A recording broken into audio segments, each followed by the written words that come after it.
Alright, what's happening, y'all? It's your boy Rico from Street Score. As you know, we had to come with a way too early 53-man roster prediction. I just want to go ahead and throw my little ideas out there. Of course, this is not going to be very accurate because the final one I'm going to do is going to be right before the 53-man roster is released, maybe like a few days before. Once we have a better idea of what's going on, by then we would have had mini camps, OTAs, training camps, all of that type of stuff. So I will have a better idea of what's going on, like certain guys getting healthy, certain guys developing potentially, things like that. But as of right now, I'm going to do my predictions based on what we currently have, because we may also go sign some more free agents. Rivera alluded to the fact that we may bring in some potential veteran free agents. I feel like free safety is the most noticeable spot for us to bring in a free agent, but we'll see when we get there. Either way, this list may look a little ugly 4 months from now, but I'm confident I have the right logic behind everything. So without further ado, let's get it.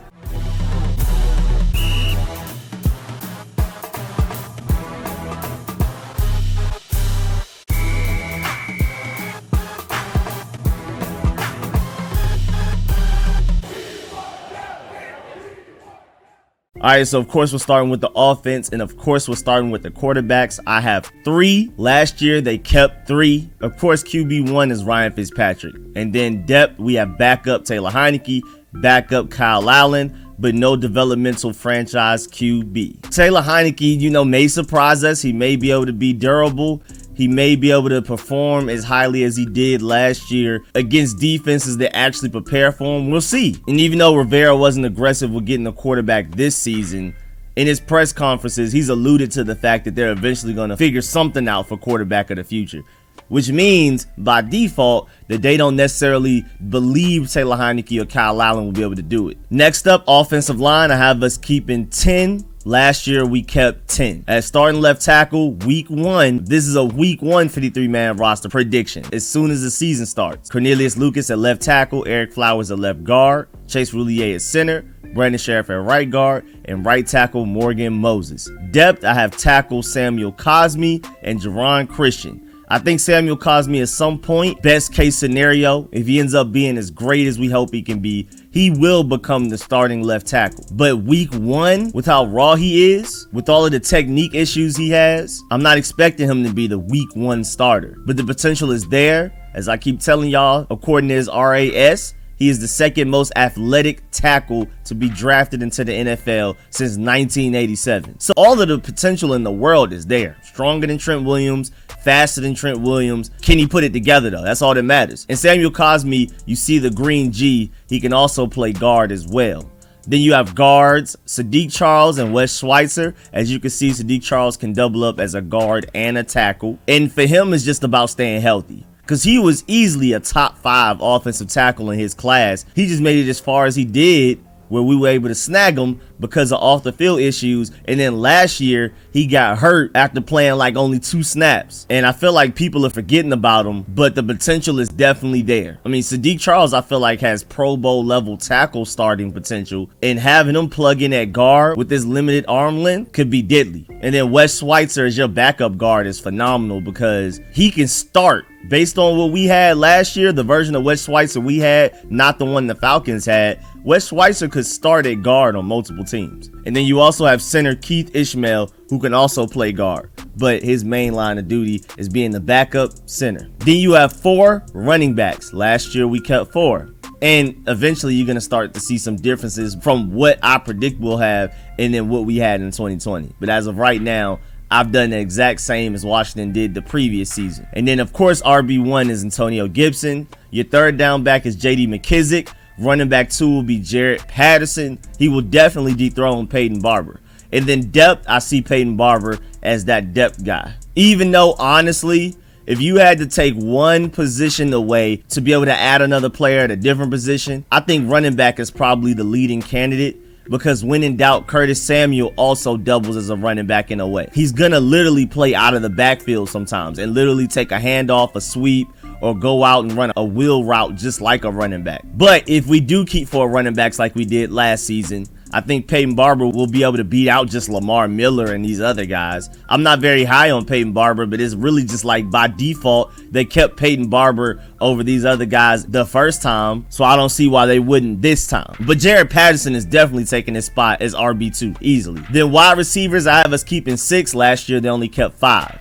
And I mean, it was just too many receivers, man. I spent the longest amount of time working on this video trying to figure out which receivers they would keep, man. It was really tough, bruh, because according to this list, this means we don't keep Cam Sims, Steven Sims, DeAndre Carter, Adam Humphries. And to me, this is just best case scenario. That's going to be my logic with a lot of things, because you already know Terry McLaurin is the X. He can also play Y and Z. Curtis Samuel is the Y, the slot receiver, but they want to play him everywhere. So if Dax Milne ends up being even better than I expect, then he'll just be the pure slot, and Curtis Samuel and Terry McLaurin will probably comprise of the outside receivers the most often. But you can't deny Dyami Brown, who can also play X, Y, and Z. But then depth, and this is just going off of just best case scenario, you have Dax Milne as your pure slot, Kelvin Harmon as your possession receiver if he's improved his route running like people were saying he kinda did right before he sustained that season-ending injury in the offseason.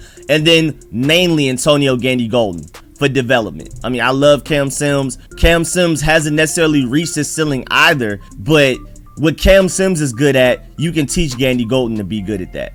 Antonio Gandy-Golden, he's good at, like with his crazy release, especially for somebody his size, you can't necessarily teach somebody like Cam Sims to do that. So I feel like what Gandy-Golden's good at are things that you can't teach Cam Sims, whereas Cam Sims, the things that he's good at, you can teach Gandy-Golden and develop him into learning those things. And again, this is best case scenario. I feel like Antonio Gandy-Golden, even though less likely than Cam Sims, if he were to reach his ceiling, he would be a better receiver than Cam Sims. And with Terry McLaurin, Curtis Samuel, and Dax Milne, and kind of Kelvin Harmon if he comes back from injury, being like, we know what we're getting. We know we're at least getting good out of these guys. And for Terry McLaurin and Curtis Samuel, greatness. And then Dyami Brown, I'm assuming kind of the same thing, but he's still sort of developmental, but I think Dyami Brown's going to ball out. So if you have all of these pretty much high floor guys, why not bring in the high ceiling, low floor guy in Antonio Gandy-Golden to round out your wide receiver group? Again, I think Cam Sims is easily better than Antonio Gandy-Golden right now. It's not even really close. And you can see last season, once Cam Sims finally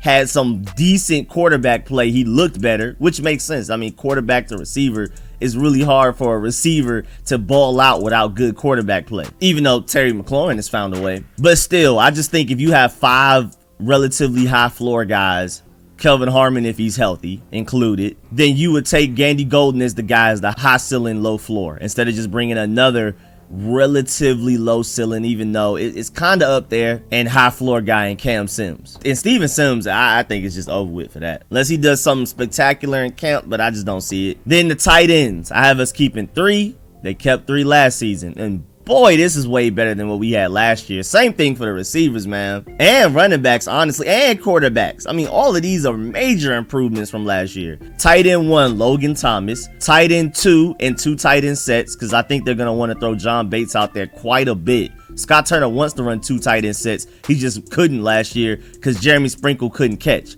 At the very least, John Bates can block and can catch. Now, route running, separating, breakaway speed, yards after catch, that's not necessarily there and may never be there for a couple of those. But at the end of the day, Jeremy Sprinkle with hands is easily a good tight end 2. Not dynamic, but good to start day 1. And then tight end 3, of course, is Sammis Reyes. He's a developmental star.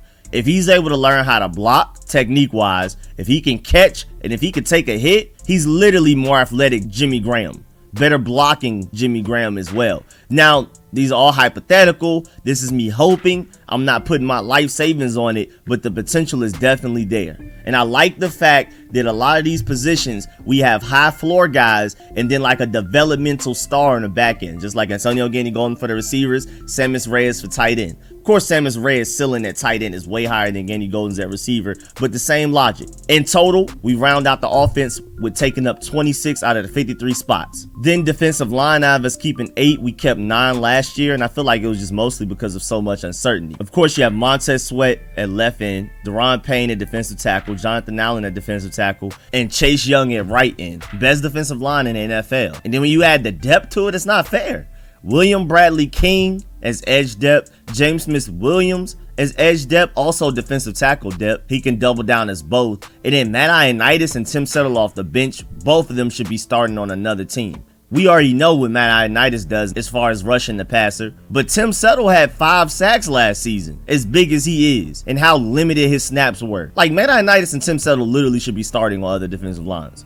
The fact that both of them are depth is just ridiculous. It's absolutely ridiculous. Then linebackers, I have us keeping 6. Last year they kept 6. And I'm doing this just out of nickel. I wanted to do base defense, but it was really hard for me to find a spot for Cole Holcomb, because I don't think he's a true Mike, Will, or Sam. I like his potential a lot, but there's just no real role for him. And we ran nickel 60% of the time last year anyway. And there's a reason we drafted Jamin Davis, who could play Mike, Sam, and Will. I think they just want to have 2 linebackers out there and let them handle it all on their own. Plus, you got to find a way to have Landon Collins on the field, because you're not benching Cameron Curl for Landon Collins. But Landon Collins also, if he's healthy, and with how much you're paying him, he's not going to be on the bench either. But we'll talk about safeties when we get there.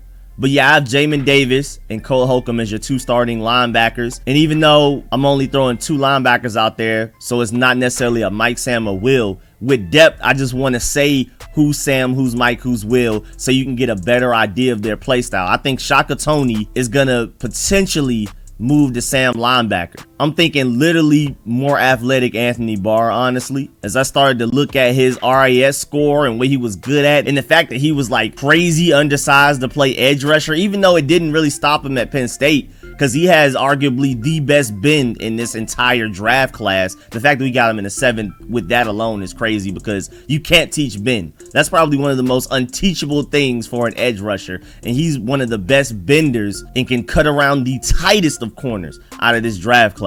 So you still want him at least being able to rush the passer occasionally. I think he could definitely be a pass rush specialist, bring him down on obvious passing downs like 3rd and long. At the very least, I think that's his floor. But potentially, I think he could literally become Anthony Barr. I mean, he literally, a more athletic Anthony Barr. Literally at Senior Bowl, they had him doing coverage drills and things like that, and he looked really good, honestly. So I definitely see him transitioning to like an outside linebacker, definitely a Sam, because even at the Senior Bowl, teams had him going through coverage drills like he was a Sam linebacker already. So of course that's more than likely going to be his projection. If that's what most teams think he'll do, and that's, I mean, his RAS score at linebacker is even higher than his score at edge rusher. So it just makes all of the sense in the world. Plus, we don't have a definitive Sam linebacker yet. We have Khalid Hudson, and I like his potential. But one of my gripes against him and Cameron Curl when we drafted them, even though I like how smart they were and I felt like they had high floors, is just their lack of athleticism. Shaka Toney is a way far better athlete than Khalid Hudson. So Shaka Toney is easily my favorite to potentially become a really, really good Sam linebacker. I don't know if he will. Again, I wouldn't put my life savings on it, just like Antonio Gandy-Golden. But I am more confident in Shaka Toney becoming a really good Sam linebacker than Antonio Gandy-Golden becoming a really good receiver. I think Antonio Gandy-Golden's chances of becoming a good receiver are actually pretty good, but that's just how high I am on Shaka Toney. And I feel like we're going to look back 3 years from now and people are going to wonder how he made it that far in the draft. And then Mike linebacker, you have John Bostic. Really would love to avoid him being on the field as much as possible, but I could definitely see him as at least a depth piece if somebody were to get hurt. And then Will linebacker Josh Harvey Clemens, who also doubles as a safety. We drafted him as a hybrid linebacker safety. Then he added like 30 pounds of muscle, and then he got hurt, so he never played that entire 2019 season. And then he opted out the last season, 2020 season. So he's coming back with a lot of potential, and I would love to see if he could potentially end up being a really dependable Will linebacker off the bench. I mean, you never know. If you're talking about everybody's potential, if you're talking about everybody on their best day, which is highly unlikely, of course, but I think your 3 best linebackers are Jamin Davis at Mike, Josh Harvey Clemens at Will, and Shaka Toney at Sam. If everything goes perfect, if Shaka Toney becomes the best he can be, Josh Harvey Clemens becomes the best he can be, and Jamin Davis does the same, your best linebackers will be Shaka Toney, Jamin Davis, and Josh Harvey Clemens being on the field at the same time. So don't forget that Josh Harvey Clemens' talent is crazy, and his versatility, his athleticism. And then I just don't have David Mayo making the roster because he's probably our best run defender as of today. But with how dominant our defensive line is and how they're able to keep guys clean anyway, and with how great of a run defender Landon Collins is, I just don't necessarily see him making it. Plus, we're only paying him, I believe, like $2 million. And then, like, he's a better run defender than John Bostic, but he's also worse in coverage than John Bostic, and that's saying something. And I think Ron Rivera and Jack Del Rio are going to prioritize coverage over run stopping. I'm pretty sure they feel like they can develop a guy that's good in coverage to be able to run stop than it is to try to get good coverage out of a pure just thumper run stopper like a David Mayo. Then cornerbacks, we kept 6 last year. I have us keeping 6. I have William Jackson as your number 1 corner on the outside. Pure lockup. We ain't got to speak on that. Kendall Fuller as your cornerback 2 as of now, but he can also play in the slot. And ideally, one of these depth guys become good enough to play cornerback 2, the full-blown start at outside corner. And you put Kendall Fuller back at what he's best at, which is the slot. Kendall Fuller can play outside. I mean, last year, he was technically our number 1 corner and Darby was number 2. So moving Kendall Fuller to number 2 is already going to make him better than last year because he's going to be going against less athletic, less talented receivers on average. But still, Kendall Fuller in the slot is when he's at his best. We saw that when he moved outside for the Chiefs. We've seen since he's been here, he's not as elite as he was before he left here. He's an elite slot corner. He's a pretty good outside corner. There's definitely a difference. Then depth, you have Jimmy Moreland, who's just basically a pure slot. You have Benjamin St-Juste, who, you know, I was thinking free safety, but I think that's more of a development thing. I think early on, they're going to try him at cornerback 2, potentially as a developmental guy, just off of his length and how great his change of direction skills are and how fluid his hips are. You can't really teach that. You can't teach his length. You can't teach his fluidity. And I feel like he just tested poorly because on tape, he looks way more athletic than his RAS score says. So his potential is definitely there. And I feel like they're going to more than likely try to get him to play outside corner, especially since, like, my reasoning for us trying to get Ifitu Melifonwu was because we need that bigger corner to lock up the bigger guys. You have William Jackson, who has elite speed, and he can cover every receiver, but I prefer for him to cover the Chris Godwins when we played the Buccaneers. Whereas I felt like we needed to draft a guy 6'3". For me, it was Ifitu Melifonwu. They ended up getting Benjamin St-Juste, but the potential is still there. They can cover the Mike Evans, the bigger guys. And St-Juste had one of the highest rates of passes defensed in college coming out. So he's shown he can make plays on the ball. He's inconsistent right now. He's fairly raw, but the potential is definitely there. And I think Benjamin St-Juste at best could potentially become our cornerback number 2, and Kendall Fuller can become the slot. Then you have Darryl Roberts, who plays everything: outside corner, slot corner, free safety, strong safety. If you literally look at his snap percentages throughout his career, he's done every single one of those the most at least once in a season. He's played free safety the most in a season, strong safety the most, slot and outside the most in particular seasons. He's literally that veteran, super versatile guy that can be a secret weapon for Jack Del Rio, who loves to disguise his coverages and not project exactly what we're doing. Because with the pass rush that we have out of this defensive line, having your coverages disguised, not knowing which corner, which safety is doing what, who's responsible for what part of the field,